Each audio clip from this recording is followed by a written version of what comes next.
Доброго времени суток, уважаемый вьювер, и добро пожаловать на мое следующее видео, которое я делаю в рамках курса изучения языка программирования C++, и тема данного видео — это динамическое выделение памяти. А также при рассмотрении этой темы нам потребуется познакомиться с такими замечательными понятиями, как стэк и куча. И давайте, собственно, приступать. Откроем директорию, которую я предварительно приготовил для изучения данной темы. Откроем в ней файлик. И далее формализуем уже конкретно понятие стека и кучи. И стек и куча, по сути, являются областями оперативной памяти. Но начнем со стека. Стек — это маленькая область памяти. Она занимает что-то около 1 мегабайта или вроде бы, насколько я помню, не больше 2 мегабайт. То есть такая достаточно символическая, можно сказать, область памяти, да? И смысл тут в чем? Что стек — это быстрая память. Почему она является быстрой? Да, несмотря на то, что вроде как область, что та является областью оперативной памяти. А все потому, что стек из-за своего как раз-таки небольшого объема часто попадает практически в полном этом объеме, или же большая его часть попадает в кэш процессора. А как мы знаем наверняка, многие знают, если нет, то можете познакомиться с этим вопросом, кэш процессора — это очень быстрая штука, да, очень быстрый кусок памяти, быстрее только регистры.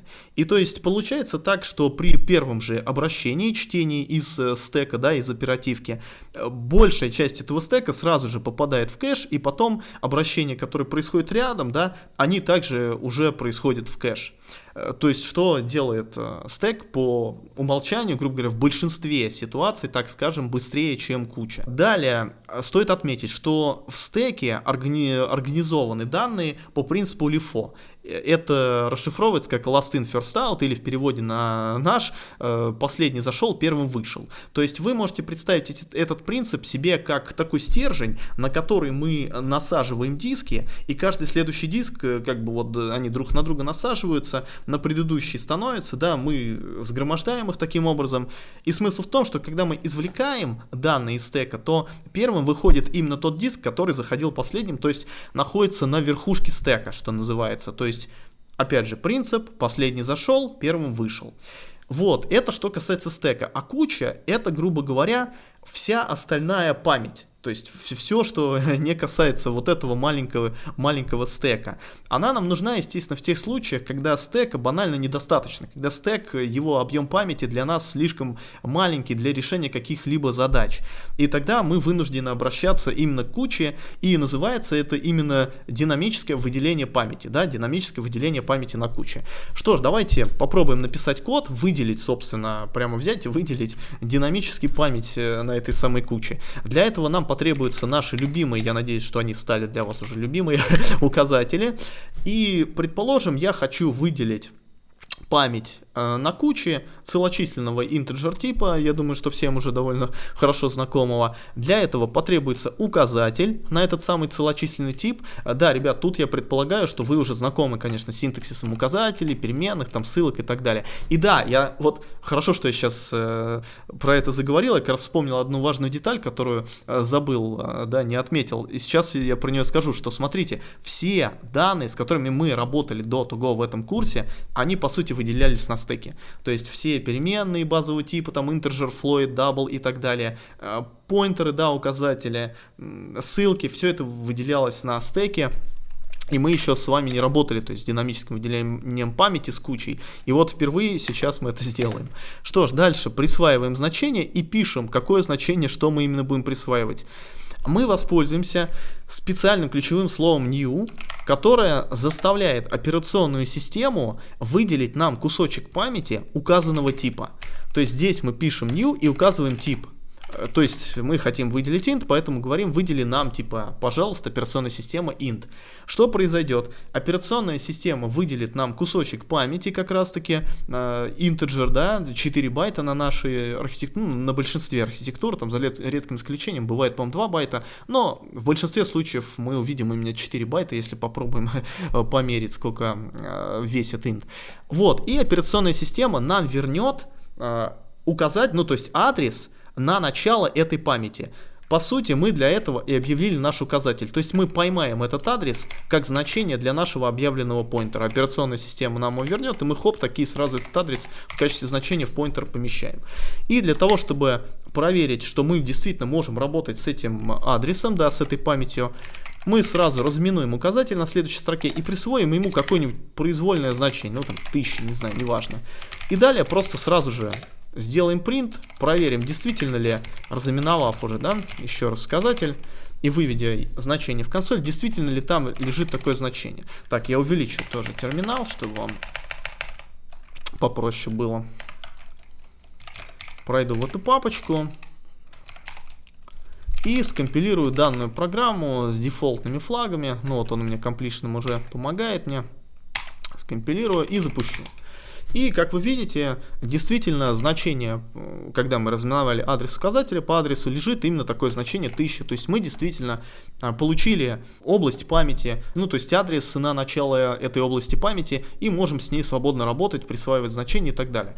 И казалось бы, все вроде бы нормально, да, так сказать, ничего не предвещает беды. Но есть одна проблема в этой программе. Несмотря на то, что компилятор нас не отругал, ни ошибок, даже варнингов никаких не вывел, но в этой программе есть ошибка. И ошибка эта называется memory leak, а именно утечка памяти. Дело в том, что компилятор по дефолту, да, по умолчанию, он никак не регистрирует проблемы, связанные с утечками памяти. И смотрите, для того, чтобы скомпилировать программу, чтобы компилятор при запуске программы нам показывал подобные проблемы, мы должны добавить для Clang, кстати, рекомендую, да, именно Clang использовать, а не GCC. У GCC, ну, G++ я, разумеется, имею в виду. У G++ тоже, по-моему, есть какая-то работа с памятью, но, по-моему, таких подробных выхлопов, как у Clang, вроде бы нет, ребят. Поэтому здесь я покажу вам на примере именно компилятора Clang++. Добавляем дополнительный флаг при компиляции -f sanitize равно адрес. Компилируем еще раз и запускаем теперь нашу программу.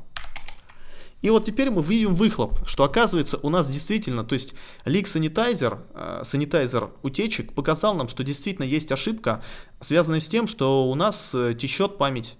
Вот, собственно, описание direct leak of 4 bytes, то есть получается прямая утечка 4 байт памяти. То есть мы действительно потеряли наши целочисленные 4 байта интеджер памяти. Так вот, чтобы вы спросите, а что нужно делать, да, что нужно сделать, чтобы исправить эту проблему? Мы должны явно очистить руками эту память. То есть, смотрите, штука в том, что когда мы работаем со стеком, мы не должны ничего этого делать. Память сама, то есть очищается, все нормально, мы не паримся. Но если мы работаем с кучей и динамически выделяем память, то мы должны сами руками очищать ее. Для этого мы воспользуемся ключевым словом delete и в качестве как бы аргумента подставим наш поинтер. И таким образом мы можем еще раз компилировать нашу программу, еще раз ее запустить и увидеть, что действительно теперь нет никаких проблем, никаких ошибок, мы корректно очистили память. Но и это еще не все, ребят. Казалось бы, все нормально, вроде очистили память, все свободное, так сказать, да? Но нет. А что будет, если мы, ну, предположим, да, вот мы очистили память и посмотрим еще раз, а что там лежит такие. Ну, интересно просто стало, например, да?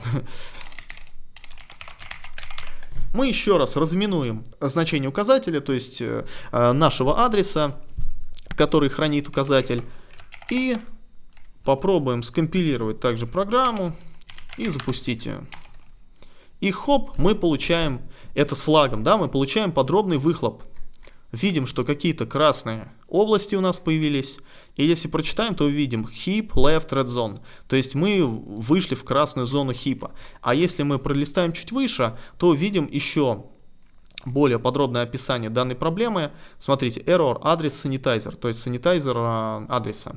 Heap use after free. То есть смысл в том, что мы используем после освобождения, как бы удаления памяти, мы снова ее используем. А это категорически нельзя делать. Поэтому даже он, видите, даже нам показывает, на какой именно адрес. Ну, короче, плохо, так делать нельзя.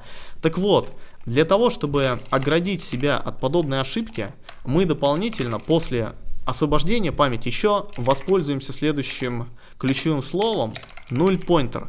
Мы присвоим этот null pointer нашему указателю.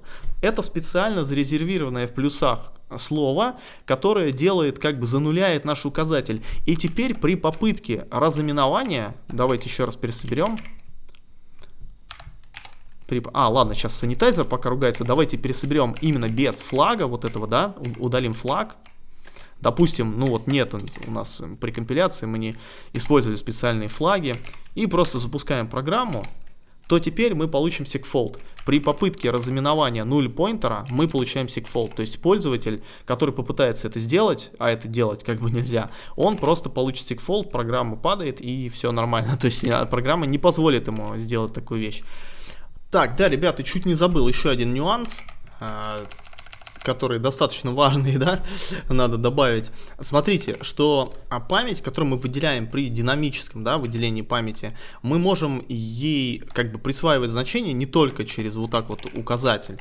Мы можем изначально при объявлении как бы поинтера и при использовании вот этого синтаксиса с ключевым словом new в круглых скобочках после указания типа задать сразу значение.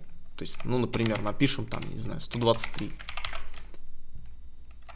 Вот так, уберем ошибку отсюда, да, чтобы мы не упали.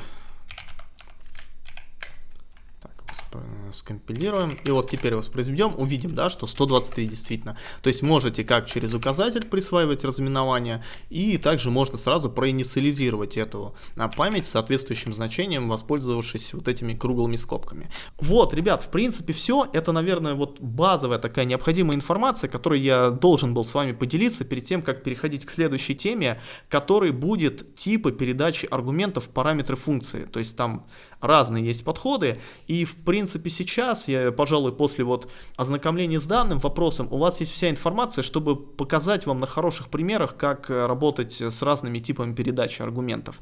Вот, спасибо, ребят. Еще забыл, думаю, что-то как будто хотел, не досказал, вспомнил, что это хорошо.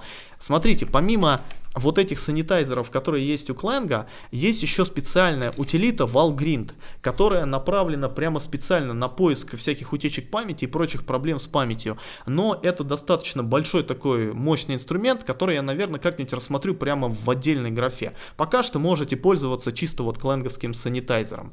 Все, вот этот момент. Короче, ждите еще какой-то гайд по Valgrind обязательно, плюсовики. Вот, ну и сишники-то, не помню, кстати, для плюсов, для сихи, наверное, тоже Valgrind наверняка работает, никогда не использовал, но я думаю, что должен. Так, ребят, все, короче, спасибо большое вам за просмотр. Если материал вам нравится, если контент, который я делаю, вам заходит, пожалуйста, ставьте лайки, подписывайтесь на канал и ожидайте еще больше материала, и в частности по этому курсу, и по Linux, и может быть еще каких-то вопросов я буду касаться, может вообще какие-то эксперименты еще с контентом буду делать, как последний раз там такой влоговый формат зарядил. Вот, в общем, удачи вам в обучении. Опять же, не бойтесь никаких плюсов, я стараюсь вам объяснять все максимально доступно, на пальцах. Надеюсь, что это помогает, очень рад, если это так. Давайте, удачи еще раз, спасибо большое, пока.